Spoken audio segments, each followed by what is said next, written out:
Welcome back to episode 2 of our fantasy football podcast. We are currently working on getting the last episode uploaded so you guys can get an update on that. Some interesting results. Jaylen Warren ran for 62 yards ahead of that post. So curious to see exactly how they go about that situation in Pittsburgh, but Matt Canada seems pretty firm on keeping Najee as the main guy. So potentially a Tony Pollard-like situation over there. I heard you were pretty emphatic about Aiden O'Connell. He's looked the best out of the rookies so far in the preseason for the quarterbacks. Very intriguing for the Raiders. Is what's going on with Josh Jacobs? I saw apparently is he at camp or he's not at camp. There were some reports that came out yesterday that he was going to be back by week 1. He tweeted something that said, "I don't remember saying this." I saw that. And then deleted the tweet afterwards, which kind of makes me think that he is planning on it, but was just like kind of throwing out a bit there and then like went back on it. And I mean, I don't know. No formal progress has happened, but with the amount of media outlets that were posting that he'll be back by week 1, I would be pretty confident in it. I still am not drafting him in leagues right now, or at least in mocks. I haven't had a formal draft yet, but I'm waiting on more news for that because I'm not the most optimistic yet. But it seems like things are trending in the right direction. Okay, because I thought I was insane when I saw the tweet that was like, "I'm not coming back" or whatever, and it was like I saw somebody quoted him like maybe somebody just made like a fake tweet or like to get like clickbait for views, and then like everyone else and their mom, like Don Cleverman or whatever his name is just like, yeah, like he's coming back, blah blah blah. So I'm like, maybe I'm just like misreading it because I imagine these guys' sources are better than mine. I'm just Dov Kleiman's an interesting one. I don't think he's the most trustworthy source because he kind of relays news from other outlets. I'm still waiting on a Shefty bomb or an Ian Rappaport or something with some credibility behind it, and we'll see how that goes. But yeah, Aiden O'Connell looked surprisingly good. I was not the most stoked when he was picked, but I just didn't know a ton about him, and he's looked very poised to say the least. It's hard to tell whether he's giving off some game manager vibes, but he looks composed and stuff, which is a good start for anyone who's drafted this year, let alone a guy who's drafted in like the 4th round or whatever. So definitely some intriguing signs. See if we can find this Aiden O'Connell tweet that I liked a lot. I also just saw that what's his name? Pete Carroll just came out and said that JSN's wrist was fractured, not broken. Based on Pete Carroll's history, I don't know if I can trust that. But I saw a 4 to 6 week, 3 to 4 week maybe timeline. There's a tweet from Ian Rappaport here that says out 4 weeks thanks to today's wrist surgery. So we'll see how that goes. But I was definitely looking forward to watching him. Where is it? I want to say it was on Warren Sharp's page specifically. That was the whole whatchamacallit. It had something that like was really, really cool to see about Aiden O'Connell specifically. That handshake was super awkward that you just panned over, by the way. Which one? It's the new owner. I think his name's Josh Harris. This one. I'll watch this real He's quick. I think Buck has his hand out, kind of like talking with his hands, like just explaining something, and you see Harris just dive in for a handshake here, and it's a really awkward moment. But he's just like, I was just putting my hand out to talk. Why are you having it? It did kind of look like he was extending for a handshake, but yeah, definitely a tough look there. Yeah, no, that's. I wish I could find the Aiden O'Connell thing because it was really, really good. But it was basically like he was number 1 in like everything in preseason. Speaking of there you right go. here, number 1 express. Like this is crazy. Like, and that's just not rookies. That's everybody that's completed passes. Yeah, which is like really impressive. So he's definitely on my radar. Like, I know you're a Raiders fan, and like obviously like you want them to do well, but it's like if they are like 5 wins or less, like they're going to throw this kid in at the end of the season. That's what I want. Be surprised if he does well. I think Garoppolo, with his history, will probably get injured at some point, and I mean we have Brian Hoyer on the roster, and seeing him play games in 2023 would be very depressing. And I would rather, even if they think that O'Connell is worse than Hoyer at the current moment, just throw him out there for 6 games or something and see what happens. Because I'd rather know If there's some potential there, then just throw out Brian Hoyer and like basically just put duct tape on a McDaniels is cannonball just size hole. sweating Yeah, to get Brian Hoyer as the starter once again underneath him. He's just like, come on, let's recreate the Patriots. Come on. he's so obsessed with it, it's absurd. But yeah, I'd like to see O'Connell get some run if the situation presents itself. So definitely optimistic. I'm trying to think of anything else that's particularly interesting. Oh yeah, so Antonio, I was super big on the Brian Robinson bandwagon. Like I was big against the market with that. And yesterday he got outsnapped and outran by Antonio Gibson. But like, this is the thing that I do not understand about snaps and like routes run and stuff like that. Like Antonio Gibson, 33 snaps, 23 routes. Brian Robinson, 30 snaps, 16 routes. But if we go like to ESPN and we look at it, like obviously Antonio Gibson scored the touchdown. Sucks for us Brian Robinson truthers. But like when you look at it, Brian Robinson had more targets and receptions than Gibson. And I also think he was just better yards like after the carry and so on as well. Yeah, for sure. More carries. So like I look at that and I'm like, that makes no sense to a degree. Like, does that mean like Gibson is, so to speak, the guy that's over him, or is he under him? Because like Robinson's actually doing the work. Yeah, I don't know. I think you could see a workhorse and a passing down type scenario where Brian Robinson gets a lot of the nitty gritty yards and is out there the majority of the time, but you might see Gibson getting a lot of the burst plays and the plays that are actually getting you fantasy points. So it's an interesting scenario to analyze. I would also just be cautious on the preseason in general, just because there's a lot of times where you'll see a guy get more carries in the preseason, which ends up being a bad sign for his future because they're just willing to run some of the tread off his tires in games that are less important. Talking back about the Josh Jacobs scenario, I think the fact that Zamir White is getting so many carries is a good sign that Jacobs will be back by week 1, because I think if they were really going forward with the season with Zamir White as their running back 1, he would not be getting 10 carries a game in a preseason game, just because the risk of injury and stuff would just not be worth it. So I think in a lot of these scenarios, getting out carried isn't necessarily a bad thing. It's more just like a we want to see some more from this guy kind of thing. So yeah, I do think it's a battle over there. I think you're right in that sense, because it is like they're trying to see like, what do we like? And I think that was a big thing just for the Commanders yesterday, even though they played it like it was their Super Bowl, which was a fun game to watch. Yeah, like if you look over at the Seattle game, we saw SaRodorick Thompson take 11 carries, scored a touchdown, and we only saw Zach Charbonnet take 3 carries. I think obviously Charbonnet will be a much bigger part of their offense than SaRodorick Thompson, but I just think it's a scenario like that where they see guys that are fighting for roster spots and fighting to compete in the league, and they're going to give those guys more of the run in preseason environment. Yeah, no, 100%. It's all relative. I was very happy to see Bijan, though, actually get more snaps than Algier. That made me very, very happy to see. For sure. I didn't think he did as great as he could have, but I think there's a lot of upside to come in that specific offense. The one run was everywhere online. For good reason. But speaking of one run, you saw Tyjae Spears against Minnesota, right? That was nice.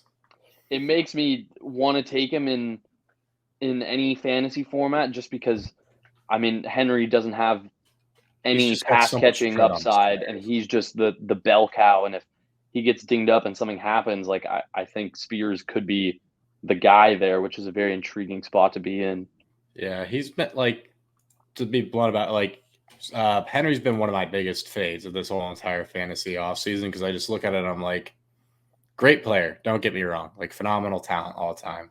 Hall of Famer, yeah. With his like just tread on his tires, and I'm like, he's got to really do something with a terrible offensive line. Like PFF has them ranked as the 32 worst offensive line in the whole entire league. Mm-hmm. So to me, I just look at that, I'm like, everything about him just screams terrifying to me. I don't really like being part of that. And I'm pretty big on the Cowboys this season. I think they're going to be very good, but I could be wrong about that. I don't know. I don't believe Kellen Moore's a great offensive coordinator, but I could be wrong. He's in San Diego now, or in LA, right? Yeah. Yeah. Which will be interesting. what do you think about the Niner QB situation? It seems like Purdy is the guy, but behind him, Lance and Darnold both had similar outings. Lance was 12 of 18 with a pick and an interception. Darnold was 11 of 15 with a pick and an interception. I mean, I think both of these guys are kind of similar. I initially thought when Darnold got signed that he could be great in this system just because the arm Shanahan talent is makes better than anyone looks Purdy. good. Yeah, the arm talent is better than Purdy, but his ability to just not make dumb decisions and stuff isn't the same. But definitely one to look out for. I hope Lance gets traded somewhere and we can see him work in a new system, and hopefully it works out better for him. But it doesn't seem like that's going to happen right now. I think Purdy's the guy that they will stick with because, as you pointed out, he just doesn't make the dumb decisions, which I think is what Shanahan wants more than anything. He's probably like, I'll fix your form. I'll fix your throwing form, and we'll get you going. Like, it doesn't matter. I'll make you look good. I made Jimmy G look good. Yeah. But, like, 100%. If you were to trade Trey Lance, where do you think would be the most ideal landing spot for someone like him? Tampa, maybe? Tampa could be interesting. I saw they just put Baker Mayfield as their starter too, which is going to be interesting. Yeah, I think somewhere that doesn't have a promising young guy that, a bad team that doesn't have a guy to see what happens and throw out there. Tampa doesn't really have that. I mean, Kyle Trask is could be that, but I don't think if he was that, he would have been named the starter over Baker Mayfield. Yeah, like most other Atlanta, you have Ritter, you're going to give him a shot for a year, obviously. In Tennessee, you have two young guys that in the future could be decent. Yeah. I just feel like there's two young guys there that are already battling it out. You want to see that run for at least a year or something and then see what happens. I'm trying to think. Tampa sticks out as the primary one. I would have taken him in Vegas. I think that could have worked. They just spent so much to get him. That was just the crazy part. And that's why it's like, could this be the biggest bust in history? Because he's looked abysmal in preseason. Yeah. Albeit you're trying to maybe New England. New England could be interesting. I feel like Mac Jones might have a bounce back year with Bill O'Brien, his former coach from Bama. And then on top of that, I know a lot of people see a lot of picks in practice as a bad thing. But to me, I look at it and I'm like, it depends on your situation. Like, not to knack at the Raiders defense, but like Jimmy G throwing a bunch of picks against y'all's defense is a bad sign. That's a bad sign. Yeah. Mac Jones throwing a bunch of picks against Bill Belichick's defense. It's not a great sign, but to me, it's like you're going against potentially a top 5 defense of the whole entire league. Yeah. No, that's fair. That's a fair outlook. I want you to be making those theoretical mistakes because you're pushing yourself a bit. Yeah. But we'll see how it works out. There's going to be a lot of interesting teams this year. I don't know. It's just like weird looking at all the different prospectus. I see like a lot of hype for this Michael Wilson kid, which is definitely like popping on my radar. I had no idea of really who he was, but apparently like he's their dominant X receiver, which I think is kind of crazy. But supposedly like he's a deep sleeper to keep an eye out on. Jonathan Mingo, I think, will end up as the wide receiver 1 for the Panthers, which will be kind of interesting to see over there. I don't know. The more I look at the Panthers, the more bearish I am. Danny Dimes, though, has been lighting up the preseason from like when he has played. He has. He looks great. So does Jalen Hyatt. Yeah, Hyatt's look good too. A lot of those Mickey Mouse plays like they had in Tennessee will make him really pop off. Fast kid gets in the end zone. I just think Brian Daboll and Mike Kafka are great on the offensive side of the ball. Yeah. What's in terms of the Jonathan Taylor situation for prediction strike value, for fantasy value, what's a situation you'd like to see him come into? I honestly don't think he's going to get traded, to just start it off with. First, we'll pull up his chart because I don't think there's a way that this chart doesn't rebound, so to speak. You can see the asking price is too much. High too. That I don't know if a team's gonna be able to make the move work. I think Miami would be a cool fit. I've been hearing a lot of Miami. Trying to think of something else. I wouldn't be surprised with Chicago.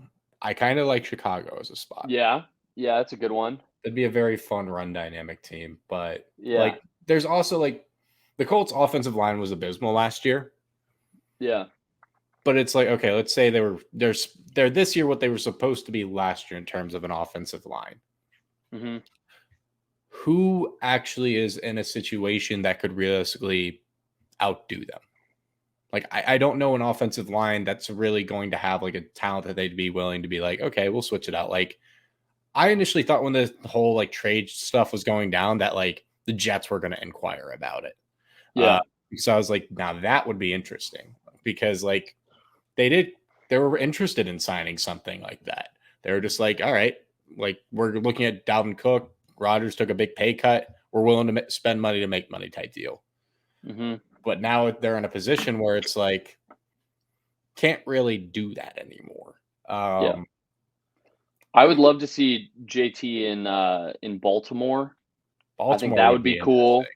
I think Carolina could even be cool. Yeah, Baltimore I think would probably be the most fun fit. What about Arizona? No one's really talked about Arizona yet, but the more I think about it, the more that kind of makes sense because of the amount of equity that they did get in this offseason. And yeah, they're in a kind of a rebuild phase. I don't think they're in a position to give up future assets for a running back at this stage. Yeah, but he would be cool in that offense. That's what like. I don't know. I could see it. Like obviously that's like a long shot dart, but like if I just say like a team that actually had kind of the equity to pay for it, it would be them because they made the Texans pay like crazy for it to get Will Anderson. Mm-hmm. Like I don't know. Maybe I think both of those picks could be money this year, though. That it's tough to depart with either of those. I would look more at like a team that's drafted or will be drafting late, like a Buffalo or Kansas City or something, could make a sneak move in there, knowing that the pick they're going to give up is going to be somewhere from 27 to 32. I feel like they're going to want a top 10 pick though for Jonathan Taylor. Like I know they're saying first round, but like I think they want top 10. It's going to be tough to stretch that, but we'll see. Just because of like the money stuff on top of it too, because it's like I don't know exactly how the pay structure works for everything, but we also have to factor in like whatever team does take him has to pay him a good chunk of change the year after. And yeah, I don't know. Like I also look at an aging James Conner. I don't know. I'll just come out and say that's my sleeper pick for them. I don't know why that's coming together in my brain, but that makes sense. I thought an interesting one though was they were saying that maybe you just do a straight up swap with the Raiders and you just say screw it. Like Colts get Josh Jacobs, Raiders get Jonathan Taylor. And I mean, I would take that. I don't know how that would work out financially, or if the Colts would want to do that. But I mean, in theory, it works. We get Jonathan Taylor, and you can delay paying your running back because he has another year or two before he has to get that long-term deal. So, what are the Rams looking like from an equity standpoint? Do they have a first next year? They might, but that would be about it. I mean, they haven't had a first-round pick in so long that I would highly doubt they would give up anything for a running back at this point. That's my thought process as well, especially since they did a fire sale this offseason. Yeah, they've had no assets for so long that now that they're starting to stockpile them a little bit, it would be weird to kind of make a win now move, but something to keep an eye on, I guess. I know some people want like the Eagles to take them, but I'm just like, I don't see a world where the Eagles make that move. Like, it's too expensive for them. Agreed.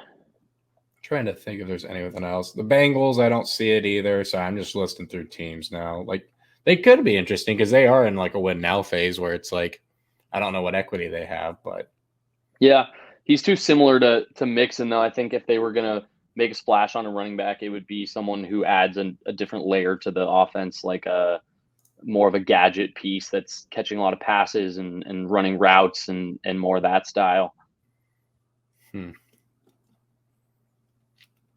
Trying to see outside of this though, who would realistically make the most sense? Because it's like he's the only one that supposedly would be traded, but like I think it's gonna be like Austin Eckler, great talent and everything, but they just look at it, it's like you're asking prices too high. I don't want to do this. Yeah. Same thing really happened with Lamar Jackson, albeit he's not a running back, but it was just like, all right, find somebody who's willing to pay that price. Mm-hmm. You're not going to find anyone. And then obviously he got paid a nice chunk of change, which was awesome for him, but I don't know. It's going to get weird. All right. Moving on, though. Who else is interesting right now in the world of fantasy football? We saw Travis Etienne is kind of getting some mixed reviews, speaking of running backs in general, because he's supposed to be getting like a high workload off of what Doug Peterson initially said. And then now he's kind of backtracking on that a little bit and going, well, actually, Tank Bigsby, we're going to ramp up more and more as the season goes on, which to me, I'm just kind of like, so are we looking at like a 50-50 split by the time we get to the end of the season? Are we at like a 70-30 split? Are we at 80-20? Like, what is going on? Yeah, it's a weird one. I mean, of the two, Etienne's going to be, I would assume, the guy that they send on more routes throughout the season. They both can catch the ball, so it's a weird scenario where it's not like one is a power back and the other one is the pass catcher. They can both kind of do a little bit of both.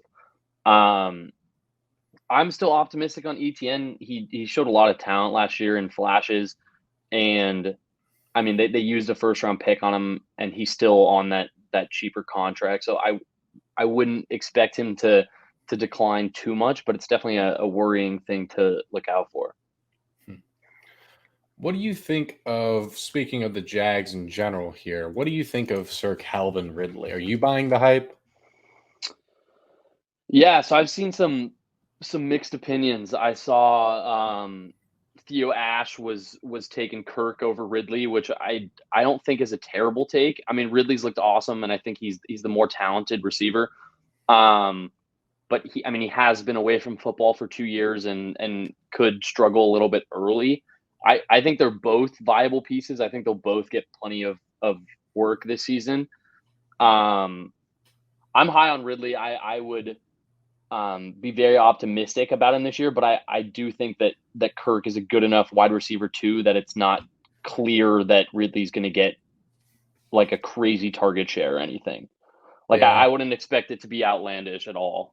And also just don't see, like when you have that many mouths to feed in that offense, I kind of look at it and I'm like, Ridley will definitely get his. But like Christian Kirk finished as the wide receiver 12 last year.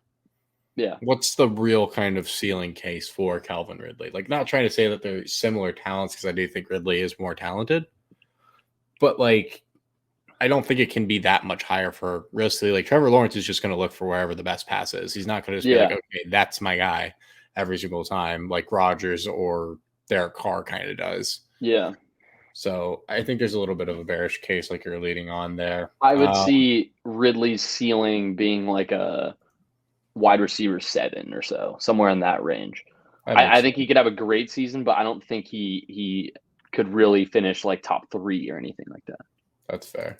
Now, this is one that's kind of been back and forth in the fantasy community. I've got an equity position in it because I was like, super low price point. I'm going to buy in low while I can. Miles Sanders obviously didn't like smash fantasy expectations in that system that they had over in Philly. But it's like he's supposedly going to be a 3-down back with pass catching work. So I'm very intrigued to see kind of how that plays in general. But wanted to hear your thoughts because apparently they've just got a terrible offensive line, and rookie quarterbacks obviously aren't always the best investment either in terms of their performance right out the gate. Yeah. So their tackle play is good, but the interior offensive line is definitely a weak point. I think that with a guy like Miles Sanders who is quick and can make cuts, he could have a lot of big chunk plays going on the outside. Running up the middle as a guy that's smaller and behind a weaker front to the line is going to be tough. We saw a guy like Deontay Foreman last year have a lot of success behind that line, but he's a big dude and can take a lot of that force. And I don't know if Miles Sanders will be really taking it up the gut like that. While their line struggled, their rush attack last year was actually really intriguing, though. I mean, they would just commit to handing the ball off 30 times and drop some different looks. And I mean, I think he could definitely be successful. I liked what they showed a lot last year in terms of just attacking the run game and putting a focus behind it. True. Now, a guy that's really been pushing up the prediction strike charts at the very least, mainly because of the price point, I think, and big for my portfolio in general here, he's over $1 now. DJ Moore, now at $1.08. It's a great price point for sure. he has been skyrocketing. I'm pretty high on the Chicago Bears as a whole. I think they're going to be better than expected. Mm-hmm. But at the same time, it's like, how consistently is he going to dominate kind of this projection? Like, Yeah. I think him having a lower price than Elijah Moore is absurd. yeah. I think that DJ Moore, even if he has a mediocre season, his price probably won't go down that much from there. It's a pretty low starting point. Yeah, I feel like it's So always going it to be feels low pretty as low well. risk. And I think if he has a huge year, there's a lot of potential for that to fly. Yeah. So I think that's a pretty good and safe investment there. No, I agree. Because I just look at it, I'm like, there's just such a high, because it's like no one is anticipating the Bears to throw a bot. Like, it's just, it doesn't make sense for it to be like low, like 11 fantasy points per game. I feel like that's most teams' wide receiver twos projection or something like that. And obviously, it'll probably rise as the season goes on and so forth. But it just seems like such a safe spot. Albeit the thing that does cause me a bit of caution is the amount of people that are bought in front of me. So I'm happy to be on kind of the bottom part of it. But Mm-hmm. it's like once people kind of, it reaches like, I don't know, like 16, 17 fantasy points per game, it potentially like, then people are going to be like, yeah, I'm selling out of this. And we're just going to see a massive sell off. So that is my only concern, but happy to have Yeah. bought at the bottom. Week 1 against Jair could be a tough one, and we could see a sell off for sure. But That is definitely. I would hold on to that. That feels like a good price point. Oh, yeah. I'm in a safe spot, so I'm happy with it. What have you been reading about Deshaun Watson? Have you been hearing good things, bad things? Because I've been hearing back and forth things of the whole Deshaun Watson camp. There were a lot of bad things early in camp. I think it started to look better. Early in camp, he was making some bad decisions, and there was a lot of tape from people on the sidelines of questionable reads and throwing into double coverage. I think they had a joint practice with Philly, maybe, Yeah, where that's what I'm he threw some seeing as well. picks to some safety. But yeah, there were definitely some questionable reads.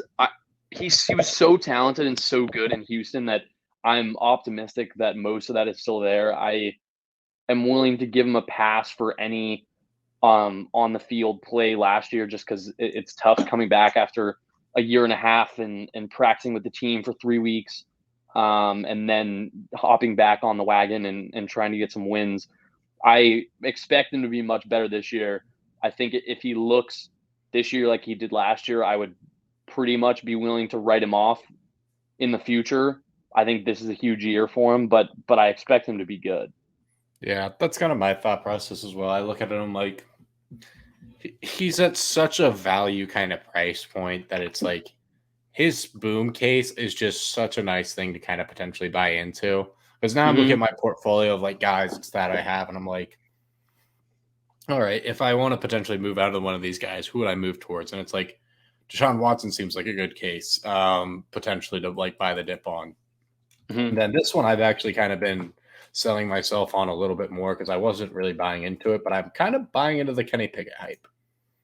Me too. Massive sell-off, easy schedule, great receiving core, potentially a top 5 defense this year. If not, it should easily be top 10. Like everything I've heard about TJ Watt is like when he's on the field, like he just makes that defense. Yeah. It's not even like comparable. Yeah. So it's like, damn, like they really do have a lot of really good things going for them. And I don't really want to be the guy that misses out on that. And I remember that Kenny Pickett also had a good bit of hype coming out of college because of primarily his completion percentage and stuff like that. So it's like, yeah, I'm not really expecting him to like dominate his first year in the league. It's very rare that quarterbacks do. But I want to say he led the team to like 7-1 in the back half of the season or something like that, which is also kind of like an interesting thing to look at. I don't know. The Steelers are going to be a very interesting team to watch this year. I'm curious to see how it all plays out. We'll see if Najee can actually be efficient, which is a whole nother case in itself. Because when you see Jalen Warren rip it off for like 62 yards, you're just kind of like, yeah. I mean, their O-line is a huge problem that I don't think they fully addressed. Yeah, everyone says they upgraded massively. And I don't know if I believe that. They brought in Broderick Thomas from Georgia, who will be a big upgrade. I'm not sure if he's playing left tackle or right tackle, but in terms of pass protection, he will help a lot. I still think either of their running backs, whoever they pick, will still have a hard time being efficient just because the line is tough. I'm definitely optimistic about Pickett, though. I think this is a big year. Rookie year, it's hard to put too many expectations on a guy. You'll usually take whatever you can get. But this year, with the receiving core he has, with the two running backs, it seemed like they can complement each other nicely. A little bit better of an O-line. You have Darnell Washington, which will help with that as well. Our friend last week was talking about how he's basically a sixth O-lineman, which I would agree with. And then you have Freiermuth as well. Like the pieces are there. So I think if he can't be successful this year, it will be a very bad sign for his future. But if he is successful, I think it's a great test. It'll be kind of like Daniel Jones last year, where you see what a guy can do with the system laid out and with some guys you can trust. And yeah, I expect this to be a breakout year for Pickett. Speaking of Danny Dimes, I feel like this is still way too underpriced for a guy that has really nice upside. But like, talk about a guy who had 0 receivers last year. Like, he genuinely had 0. Now he's got Darren Waller. Everybody's losing their damn mind about Darren Waller. We've been talking about him for a while. And like Paris Campbell, I think is intriguing. Darius Slayton's okay. Hyatt, yeah. Which also is kind of a nice kind of boom guy who, if Danny Dimes gets his like ADOT up, like that could be very intriguing. For sure.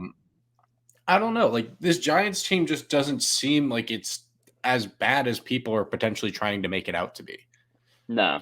Which is kind of like, I don't know. And their schedule, even though they had a good year last year, their schedule is they're still playing the third place teams in every division and stuff. So it's not like they're playing a crazy hard schedule. I think this is a year where you put your money where your mouth is. You paid Daniel Jones. You gave him some more of those weapons, and it's going to be a very frustrating season if he doesn't perform well. But I think he has a very good chance to be successful. I mean, we saw what he could do and the plays he could make with way less talent to throw to and way less guys that would go out there and actually make plays on their own. And now that he has that, I can only see how he can improve here. And at that price, for sure. Yeah. That's kind of my thought process too. It's just like, it seems like it's a better scenario, but I agree. The schedule has definitely gotten harder. So there is definitely cause for concern. I also think more than just the schedule getting a little harder, the expectations are going to be tough. Last year, you can go into a season with no expectations. I think if they sucked last year, nobody would have been surprised and nobody would have been that upset. But after you make a playoff game, you win a playoff game, right? Yeah. Yeah. Kenny's popping in, by the way, here. Gotcha. Oh, never mind. He double clicked out. Whoops. But yeah, I think with Danny, the expectations there and the pressure being in a market like New York, now that there's some little expectations on his back, could make for a tough year. But if he can withstand some of the pressure from that New York media, I think he'll have a good shot at having a great year. True. What's up, Kenny? Hey, how's it going? Just got done eating my Chipotle and whatever. Thought I wasn't going to hop on, but figured I'd hop on anyways. Not bad. You want to tell Grant about this dynasty trade that you got going on? It's pretty wild. They've got a lot of factors going on. Who exactly are you giving up? It's Jamar Chase and who? Yeah, I mean, that's the reason I joined, for fantasy advice, and then I'm going to leave. No, I'm just but let me pull. And he clicks out as he goes to find it. He joined on his phone, didn't he? I should have pulled it up for him. Oh, well. Are you guys in this league together? We're in a couple leagues. Have you met Kenny Grant? No. Okay, then I'll do a quick introduction. Should have done that to start with. Nice to meet you, bro. My name is Kenny. Hey, too.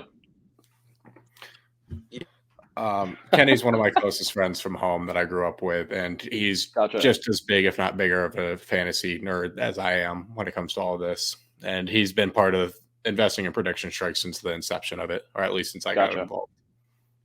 So he understands the ebbs and flows of kind of how this all works, and he's stuck in the lovely Ohio area. Cool. So if he's yelling about what his trade is right now, I don't know what it is because I cannot hear you, Kenny. Can't hear me when I'm off the screen?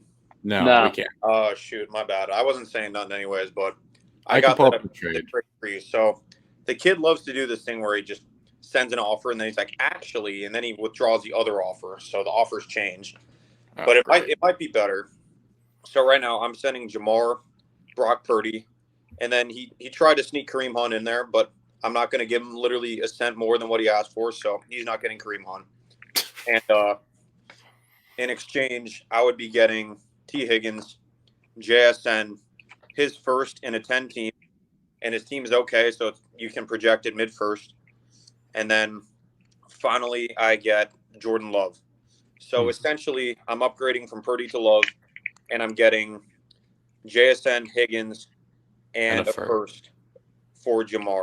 So I'd say that's a pretty easy. Pretty good. Yeah, because you got like a mid-first from this year. Who are you looking at coming out next year that's exciting? I don't think. I mean, unless he's really bad, you're not getting Marvin. Yeah. I don't know. I mean, I've seen some mock draft, or not even mock drafts, just like some weird, very subjective rankings that have Travion Henderson. I hope I'm saying that right. Slip into Ohio like State, 5'6". I would Anything love. He's very good. Sounds nice. I would love for He's like very good. a Bijan Light to somehow fall into my lap. I don't know if that's going to happen because, like, obviously, you got Drake May, you got Caleb Williams, and Marvin Harrison. I think those are the guys that everyone wants, but things change. But hopefully Travion, and then I think Ibuka, but my running backs are pretty shot. So hopefully Travion. That'll be interesting for sure. That's a good shout. We were just talking through the whole fantasy scene here and trying to see if there's anything else that was particularly interesting that we went over today to ask you about. Could be a shout at Brock Bowers there. Brock Bowers, yeah, he definitely could fall to you. That is true.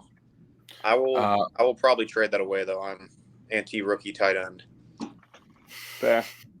All depends on the situation he goes into. This will be definitely a different kind of situation. Trying to see what's going on here.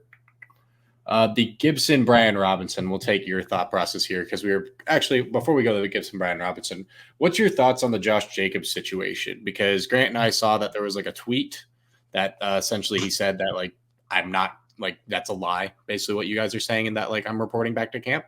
And then he deleted that. And then like everyone and their mom saying that he's going to report back and so on and so forth.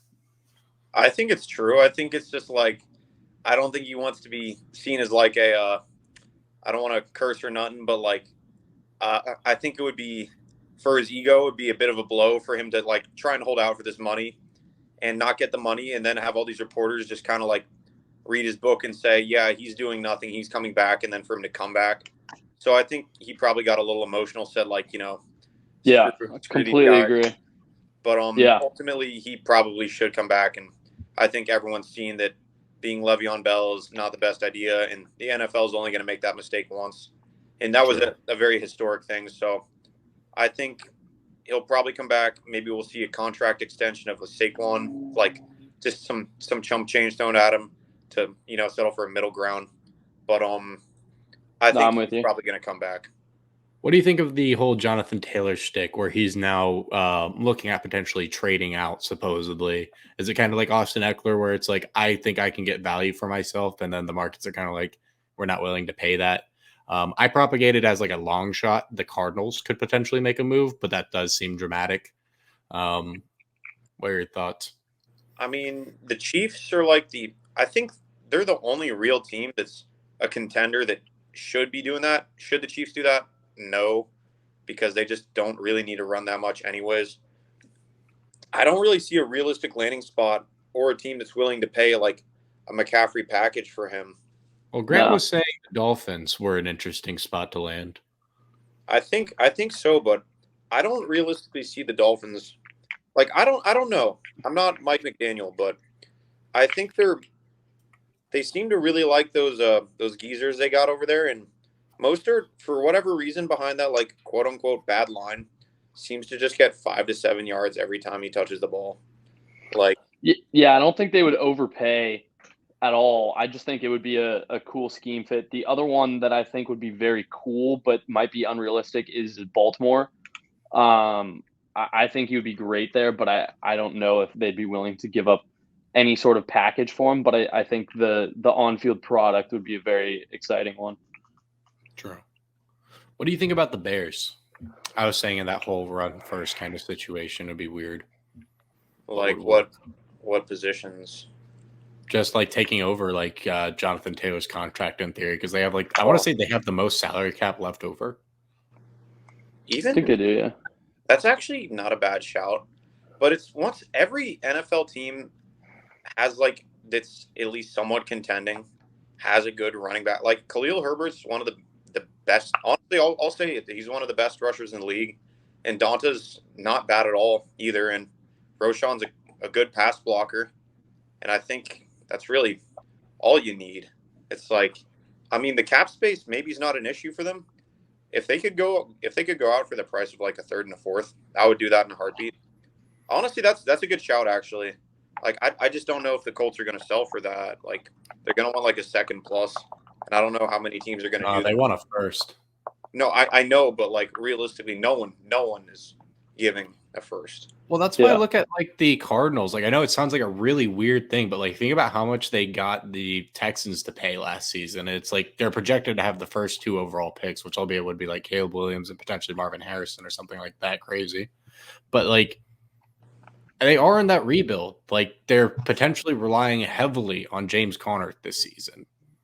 Like, why wouldn't they potentially do that with a younger prospect while they're trying to rebuild their offensive line? And like, imagine that. Like, that would be crazy to me. Like, because in theory, they're going to be one of the worst teams in the NFL. Let's say that pick ends up being Marvin Harrison Jr. Then you get Kyler Murray back. Then you have Marquise Brown and like Jonathan Taylor. Like, that would be nutty.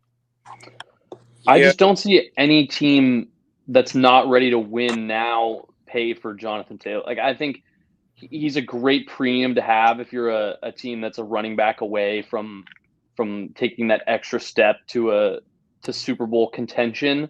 But I just think if you're a team like the Rams or the Cardinals or the Buccaneers or a team that could probably use a running back, but you're not really looking towards the playoffs this year, that it's just a tough deal to really give up any future assets for someone that can help right away, but isn't necessarily the greatest future looking forward. That's fair. All right, let's pivot this over to rookie tight ends because that seems to be the biggest kind of debate in fantasy football right now. Because Kenny pointed out he doesn't believe in rookie tight ends. I realistically don't believe in rookie tight ends. I'm not sure your opinion, Grant, but there's 3 that are kind of popping onto people's fantasy rosters right now, and that is Dalton Kincaid, Sam Laporta, and now Luke Musgrave is skyrocketing up in a lot of people's rankings because of how much he is getting utilized by what's his name? Jordan Love in that new Packers offense. No Michael Mayer in there? No Michael Mayer has been mentioned. Throw me a bone. I'll throw you a bone in Michael Mayer. I just like you guys have too many good receivers. Like I actually think that your guys' receiving core is pretty damn good. It's solid, yeah. Like Hunter Renfrow is nice. Jacoby Myers grew up in that Josh McDaniels system. I don't think he's bad. Like Devontae Adams, arguably the best route runner in the league. Mm-hmm. Like it's just hard for me to live in a world where Michael Myers is going to be relevant, but like he's definitely a candidate that could take that massive step forward, especially since he grew up being obsessed with Rob Gronkowski and thinking that he's going to be the next version of him. But to pivot back to the other 3 tight ends, what are you guys kind of prospectuses on those guys? I'm personally very high in Sam Laporta, but I want to hear your guys' thought process. I think in redraft, I don't mind the swing of Laporta. I think you can get him pretty much in your standard redraft leagues, like pretty much 15th, 16th round. I'm sure the ADP will change a little bit, but I just helped my buddy out with one draft, and I think Laporta might have gone undrafted because like in those 10, 12-team leagues, like a lot of people don't even have backup tight ends. I like him as a swing there. Same with Musgrave, but I think that Kincaid is going to be beyond overpriced, and I think historically, like I think it's like less than 1% of rookie tight ends have a tight end 12 season or a tight end 1 season, which is top 12 tight end, and that's a pretty bad bet because they're usually guys that are just on the waiver wire that you can just pick up for nothing, and they're like Tyler Conklin last year, just like Logan Thomas, like what's his what was the dude on the Buccaneers? Speaking of Logan Thomas, not the sidetrack, but the rookie tight end last night that was out there with the Commanders was good. Like he was good. I don't know. I think he was like drafted in the 5th round or something. I don't know his name off the top of my head, but he was balling. Like Cole any single Turner. time Cole Turner. Yeah, every single time Sam Howell was like on a 3rd and long, it was like the kid got open somehow and made things happen. I think that's Eric Bieniemy being a good offensive coordinator, but like it does make me very curious to see like his kind of prospectus with what's going on with Logan Thomas. Yeah, I think that guy's a really good stash for Dynasty. Unfortunately, I didn't bother to look at actually drafted offensive players, so I took guys like Henry Ruggs instead of Cole Turner in my second to latest startup, which is unfortunate. Obviously, didn't actually You went for the memes. Henry Ruggs.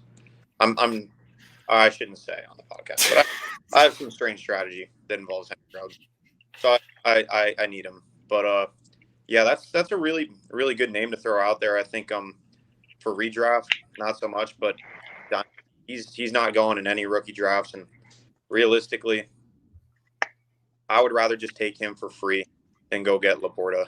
Or, well, I don't know about that, but like I'm curious what this nice Henry Ruggs strategy is. Oh, you can tell them the strategy. None of those people in this league are going to be watching it at this time, and by the time they watch it, it'll be too late. All right, when's this going up? Like probably tomorrow or something like that. Yeah. But like, they're not going to be, this, bro. dude. They're not going to be watching 45 minutes in just to hear your strategy to destroy you in Dynasty. All right, well, I'm using fine. You better fucking edit this out or whatever. I'm using Ruggs to tank because this other motherfucker's already declared his intentions to tank, but all he has to do is get 1 point on the starting lineup and he's fucked because the guy uses points for, not max points for. So I'm gonna launch a bunch of retired players into my starting lineup and Henry Ruggs and get Caleb Williams. Fair. So you're just gonna tank the entire year? Yeah, I'm gonna tank the whole year because my roster is fairly valuated. Took no running backs as I always do in every startup, which is just like. So I tend not to compete year one unless I can make one. Are you also gonna be like drafting like Eli Manning and? Yeah, he did stuff like that. That's a good shout. I forgot about Eli. I think someone already took Big Ben, but I'll go for Eli. This has got to be the rattiest strategy I've ever heard, bro. It's so deep. The league's like 30 players and 12. You have a ridiculous amount of people in it, and like Kenny's a 30-team league. No. Like that's you can draft up to like 33 players, I think is what it is. So it's like a super dynasty type deal where it's like you're picking the no names of no names. Like I picked Xavier Smith because Steve Smith Sr. was like super high on him, and right now he looks completely irrelevant. So the whole year you're just starting like Gronk, Ruggs, Ben Roethlisberger, Phillip Rivers. That's pretty fun. I'm not gonna check, I'll go check. Have fun. I'm gonna go AWOL. But yeah, that's his strategy. And he's like, there's no one that's more obsessed with trading than Kenny.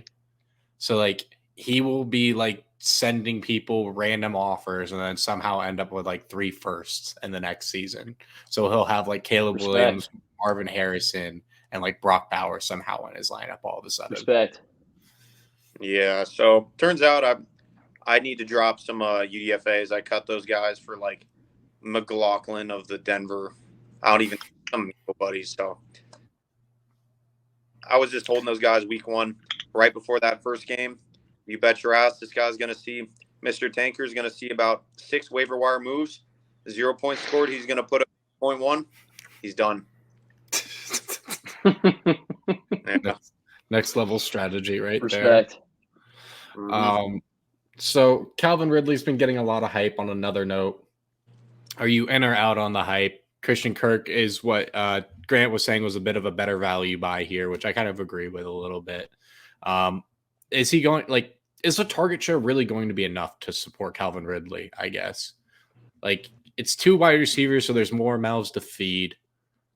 And it does make me wonder. It's like Christian Kirk did finish as the wide receiver 12 in fantasy last year. Like I understand Calvin Ridley's great, but like what makes him so much better? Or we may have lost Kenny as he goes checks his fantasy team. Yeah, I think we lost him for a second there. Oh, well.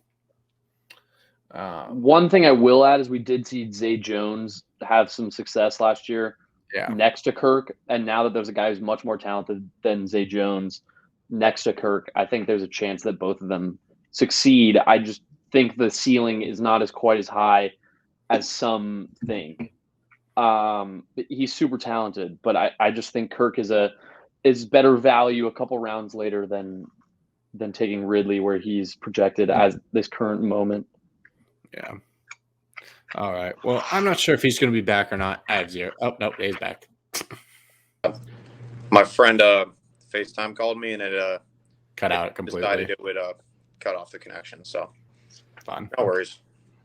He was pointing out that Zay Jones was kind of an intriguing person to watch in this offense because of how well he performed next to Christian Kirk. No, I was just saying. I was saying that Kirk last year they both were successful, so I think that Ridley and Kirk can coexist. I just think that the ceiling isn't quite as high as some are saying, just because both of those guys are existing next to each other. I think the main concern for Kirk, and I don't know the answer to this, but it's like, is Zay Jones going to be the guy in the two wide receiver sets next to Ridley, or is it going to be Kirk? Like, because I've heard, I think, Wells, you're the one who told me this. I heard some buzz about, Zay Jones being that guy in those two wide receiver sets. And if Kirk is relegated to a three wide receiver set, only slot guy, that's pretty disastrous. Even at like a guy that's pretty criminally underrated and should be a value at ADP. Especially like, how much he's getting paid. That's what I'm saying, that it doesn't make sense that they would play Zay Jones like that, but it seems possible with the size. And I don't know what to make of that. It's a big mystery box, but to your point, I think watching Calvin Ridley in camp, I don't think you're ever excited about a guy who misses years. But running routes against a guy is pretty close to full pads, as you can get for an activity. Obviously, quarterback, you get rushed and lined and just forget about it. But the guy is beyond elite. I'll pay for him in the third round, honestly. I'd like to fourth, but I think ESPN has him going in the third now. It's kind of wild. Mm-hmm. All right. Well, you and I capitulated about this a little bit, and I talked about with Grant a little bit.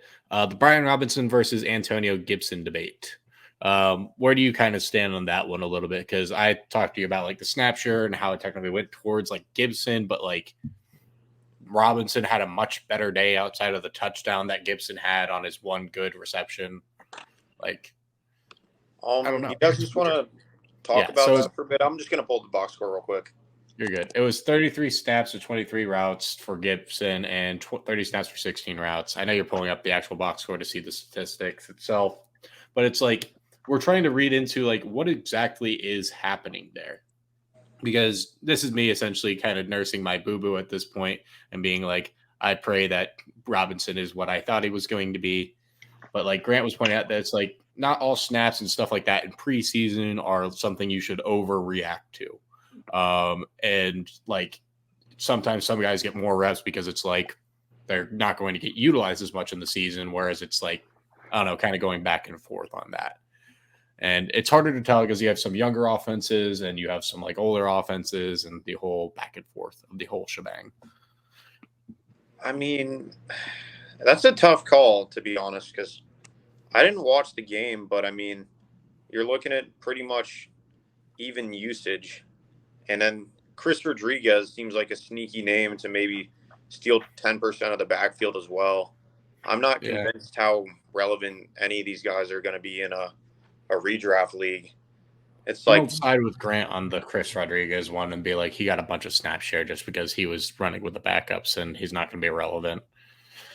But the Gibbs, I agree. One is just because Robinson I think has a better talent profile, but supposedly Gibson had running back 12 and 13 finishes, which I didn't really realize that's what happened in his first 2 years. But that is very positive. Yeah, he was great his rookie year. Yeah. So it's I don't know. It's definitely interesting, but and then you said he's on a contract year, Grant. Which one? Gibson. Gibson comes up soon. I'm not sure when it is, but it'll be soon. I think it'll be a situation where he probably jumps ship. It seems like a lot of the elite guys get into these contract disputes, like we've seen with Jacobs, and then the guys that are tier below, like a Miles Sanders or someone like that, David Montgomery. You tend to see those guys look to go elsewhere, which I would assume will happen with Gibson.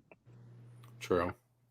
Cutting to a different player here, Romeo Dubs has been kind of a talk of the town to the degree because you see a bunch of nice passes going towards him. Maybe he's actually okay this year, but the hit rates for that round aren't particularly the best. I'm super high on Jaden Reed, but like I don't want to get lost in my own bias. But like, what are your thoughts on like Romeo Dubs this season? Is he going to be relevant, or is like, does Jaden Reed actually stand a chance to overtake him? Like, it's been a little interesting to read the situation because I'm not gonna lie, Dubs has had a nice offseason so far. I mean, to speak on Dobbs or whatever it is, I'm not quite sure. He has, and obviously take it with a grain of salt. PFF is PFF.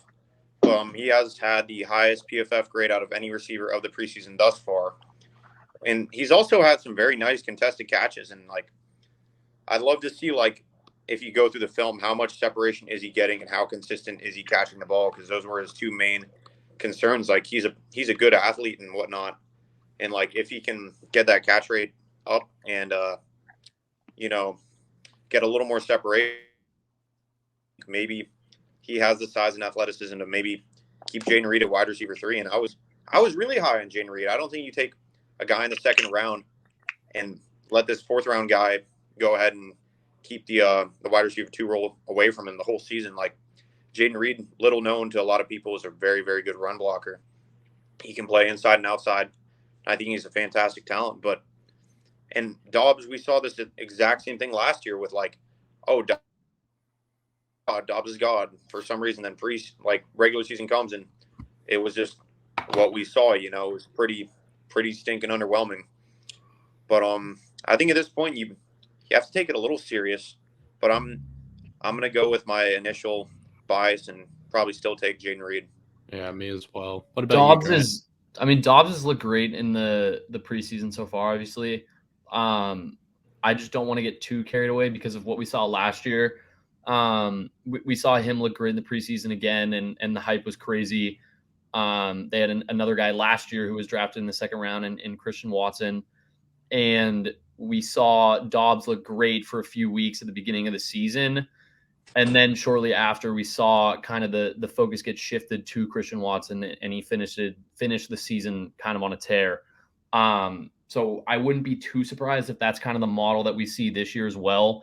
We see Dobbs get hyped up in the preseason, have a few games at the beginning of the year, and then soon after, the guy who everyone thought was going to be the guy ends up being the guy, and we end up with Watson and Reed getting the majority of the target share there. So, I think he's a talented player, and I wouldn't be surprised if he finds a real role there, but it's just tough to see because I feel like we saw this same script last year.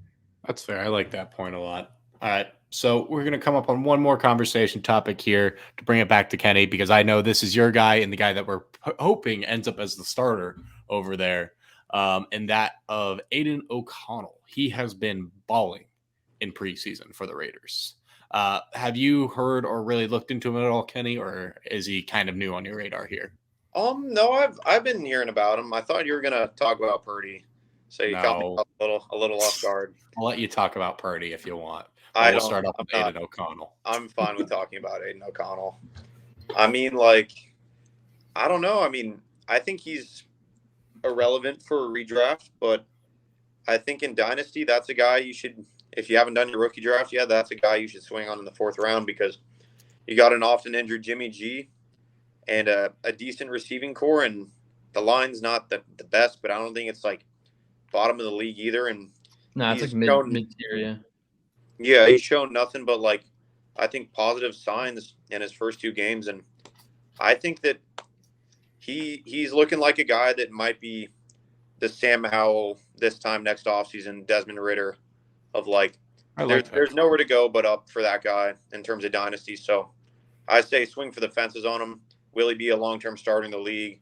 The hit rates of those round 2 and later quarterbacks is pretty stinking bad. I think you can look at all the hype in the world and just keep into the perspective that those guys hit it less than 10%. So don't get like your mind blown by it, but I think it's definitely a positive sign as a Raiders fan and someone you should be interested in dynasty.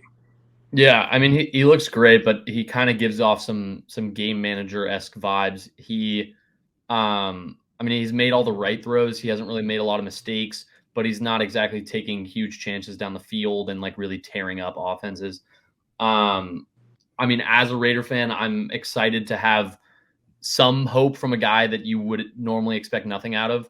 I mean, I don't think he's going to be like the next great quarterback, but I think he's exciting, and I would hope that given a Jimmy G injury or just a poor season, just throw him out there for a few games and see what happens. Just because I think the ceiling with him is a lot higher than Jimmy G going forward. So yeah, I just like to see him get out there and see what happens. We haven't talked about this yet, Grant, but what do you think of Josh McDaniels as a coach? Oh, terrible. Really bad. That's Really bad. Yeah. That's how I figured. All right. Do you think he gets fired? Like, honestly? The whole front office and stuff is too much of a clusterfuck to really predict, because I mean, the owner has no like liquid cash. All of his money is in the team.